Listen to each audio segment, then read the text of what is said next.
টাকা হইলে মোটামুটি একদম কেজি 60 টাকা হইলে একদম পানির দাম। আমাদের বনরূপাতে আপনার 10 টাকায় একটুকু দেয়, তাহলে ওইটা 200 টাকার উপরে কিনা পড়ে মনে হয়।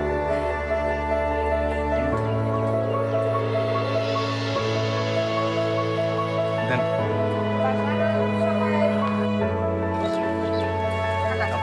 আপনাকে দেখে দাদা অনেকজন শিকার আছে। আপনারা যে এইভাবে কাজ করতেছেন, হ্যাঁ, এইভাবে সবাই মিলে যে কাজ করতেছেন, একে তো আনন্দ এই কাজের মধ্যে, দ্বিতীয়ত হচ্ছে আপনারা একটা কৃষি পণ্য নতুন করে রাঙামাটি থেকে অন্য জায়গায় সাপ্লাই করতেছেন। এগুলো আসলে সত্যি খুবই গর্বের বিষয় আমাদের জন্য।